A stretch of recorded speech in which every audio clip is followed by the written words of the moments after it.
pelo presidente dos Estados Unidos, Donald Trump, estão mexendo com o mercado e o Bitcoin reagiu bem a essa mudança. Além disso, esta semana teremos os dados cruciais do PCE, que podem, deveras, impactar a política monetária do Federal Reserve. Para completar, tivemos uma virada nos ETFs, que a gente já mostrou para vocês. Primeira semana, né?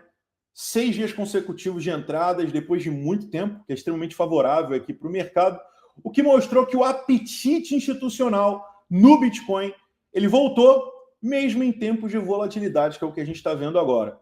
O que esperar nos próximos dias, meus amigos? O que a gente pode esperar para os próximos dias que estão chegando? Essa tendência, ela pode continuar, ou isso aqui que o Bitcoin está fazendo é apenas um voo de galinha para cair tudo a partir dos próximos dias? É sobre isso que a gente vai estar falando aqui hoje nessa live. Pessoal, até pouco tempo atrás, o dia 2 de abril, ele estava sendo visto como um dia perigoso para os mercados, devido às expectativas de grandes tarifas que seriam impostas pelo presidente dos Estados Unidos, Donald Trump. Se você tem acompanhado o contexto geopolítico, você sabe muito bem que o Trump, há vários dias atrás, ele anunciou que no dia 2 de abril seria um dia onde teríamos uma grande imposição de tarifas para vários países, inclusive nações amigas dos Estados Unidos.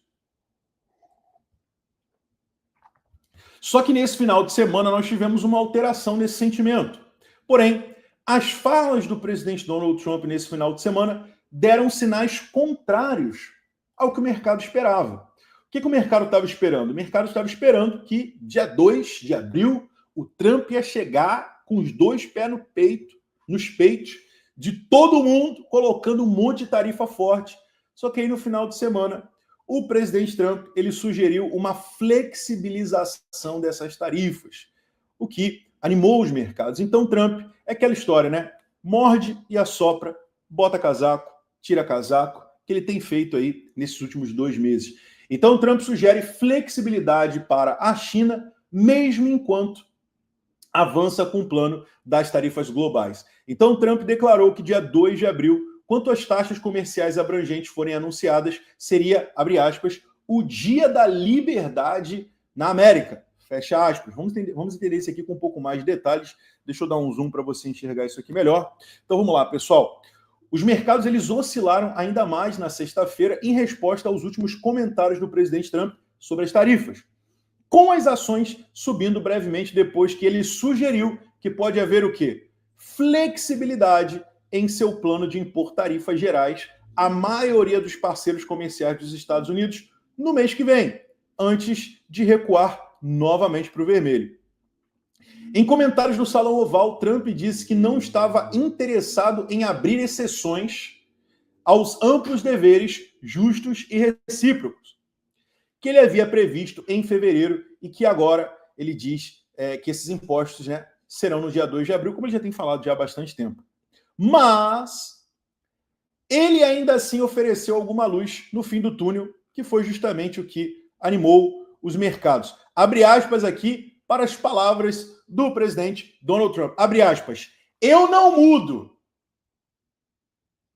Mas a palavra flexibilidade é uma palavra importante, fecha aspas, disse Trump. Então, basicamente, é aquela história. Morde a só. Mesmo falou, não, eu não mudo, não mudarei, não vou mudar, mas flexibilidade é uma palavra importante, fecha aspas, disse o presidente Donald Trump. Abre aspas. Às vezes a flexibilidade, às vezes é flexibilidade. Então haverá flexibilidade, mas basicamente é recíproco. Fecha aspas aqui para o presidente Donald Trump. O presidente destacou a China, dizendo que haveria espaço para conversar sobre questões comerciais com o presidente, com o país, acrescentando que espera se encontrar com o presidente chinês Xi Jinping em um futuro próximo.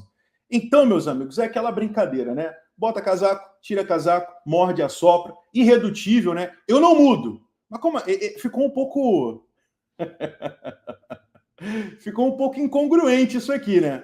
Porque, vamos lá, eu não mudo, mas a palavra flexibilidade é importante. Então, eu não mudo, eu só mudo um pouquinho só.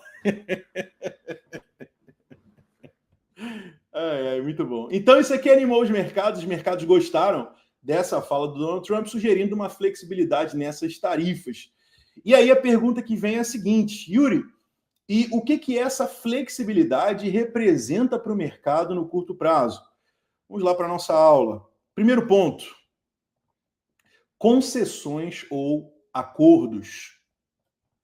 Quando o presidente Trump sugere flexibilidade nas negociações comerciais com a China, isso pode ser interpretado pelo mercado como uma abertura para possíveis o quê? Concessões ou acordos que aliviem tensões comerciais, e tais sinais de disposição para um diálogo podem o quê? Aumentar o otimismo entre os investidores, levando a uma valorização dos mercados financeiros, que é exatamente o que está acontecendo aqui agora com o S&P 500, mostrando ali uma valorização no mercado financeiro com uma alta no S&P 500 e também uma alta, como vocês podem ver, no Bitcoin. Segundo ponto, ajustes das políticas essas monetárias e fiscais também. Por exemplo, só para vocês entenderem aqui o que isso representa, tendo em vista o que foi feito no passado. Então, em março de 2025, agora, poucos dias atrás, semanas atrás, o Trump mencionou o seguinte: após o dia 2 de abril, haveria, abre aspas, pouquíssima flexibilidade nas tarifas. Não sei se vocês se lembram disso, mas eu mostrei um pronunciamento do Trump aqui, em algumas lives atrás, aonde uma jornalista pergunta para ele o seguinte: essas tarifas podem ter algum tipo de flexibilidade? E vocês lembram do que ele falou? Não, não teremos flexibilidade, é o que é e é o que vai acontecer, e dito e feito e pronto. E aí passam-se semanas e ele muda o discurso. Ele já começa a falar sobre flexibilidade, indicando um prazo para possíveis negociações. Essa declaração pode ter sido vista como uma oportunidade. Para quem? Para a China e outros parceiros comerciais ajustarem as suas políticas antes das medidas mais rígidas. Então, o que aconteceu? O Trump anunciou essas tarifas, isso deu tempo para que a China e os outros parceiros comerciais dos Estados Unidos ajustassem as suas políticas fiscais, monetárias, para esse momento que estava para chegar no dia 2 de abril, que está para chegar ainda, né? No dia 2 de abril, antes dessas medidas mais rígidas serem implementadas, o que pode ter contribuído para esses movimentos positivos no mercado nesse exato momento. Como você pode ver aqui, ó, quando a gente olha, isso aqui é um ponto interessante para a gente destacar, desde que a gente começou essa política de muitas tarifas, a gente teve um grande acréscimo na injeção de capital, na impressão de dinheiro na China. Esse aqui é o gráfico que mostra o M1, Money Supply, o Monetary Supply da China. E olha a pancada que isso aqui deu do finalzinho de janeiro para cá. Foi depois que começaram aquelas imposições de tarifas gritantes. Então a China já se preparou, começou a imprimir dinheiro, começou a jogar dinheiro, começou a aumentar a sua oferta M1, e isso, de certa forma, isso faz com que haja, ainda que em curto prazo, uma injeção de capital que levanta ali a economia, ainda que não se sustente para o longo prazo. Voltando aqui para onde a gente estava, vamos lá?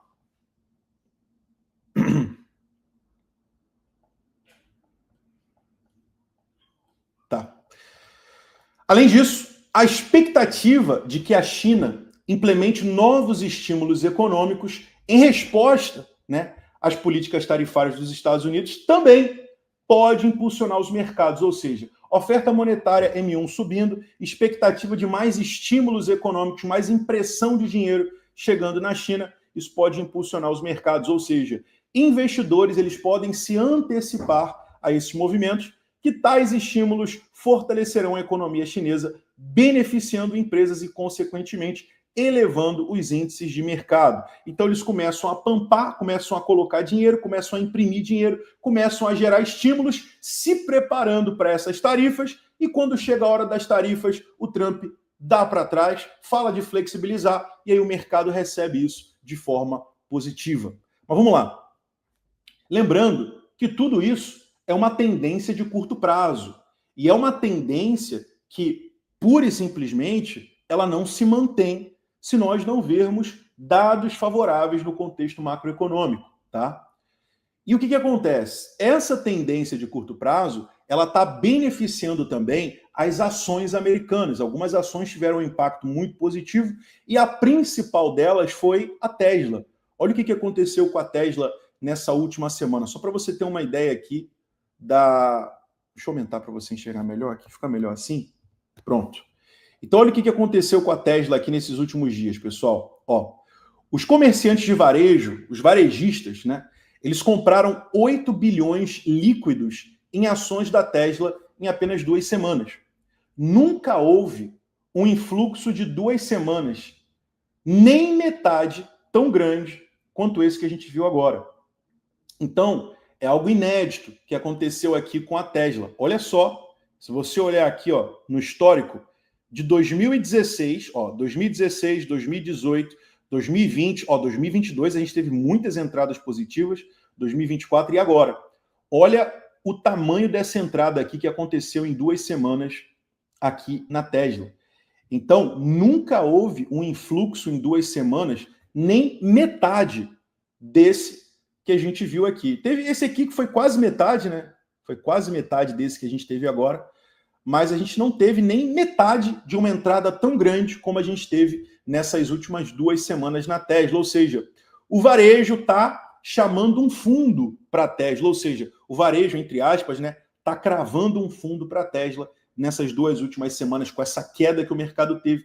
Eles entraram pesado e tivemos ali uma entrada que nunca houve na Tesla em todos esses últimos anos, né?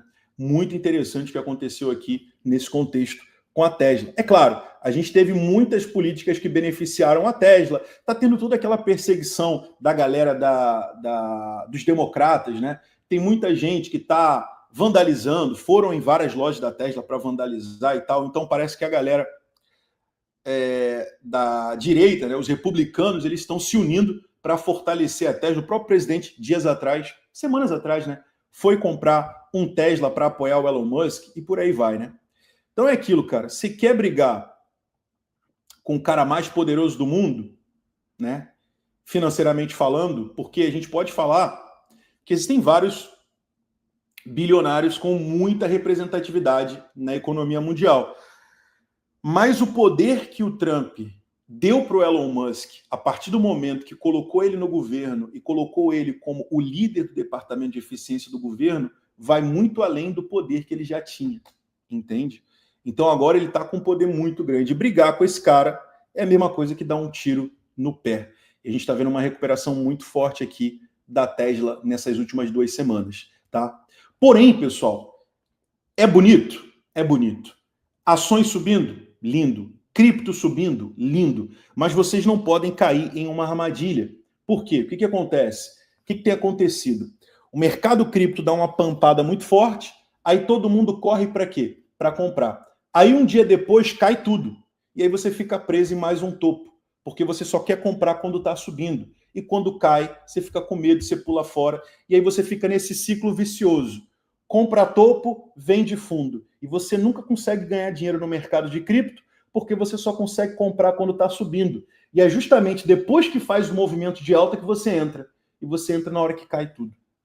E você está nisso desde que o ano começou, talvez há anos, e ainda não aprendeu a fazer a coisa do jeito direito, do jeito certo. Então, esse movimento de alta agora, ele pode ser um movimento de alta verdadeiro e a gente não ter uma entrega, assim como a gente tem tido nesses últimos 2 meses? Pode sim. E eu ficaria muito feliz em tomar um stop no meu short. Pô, maravilhosamente. Ia ser um stop gostoso.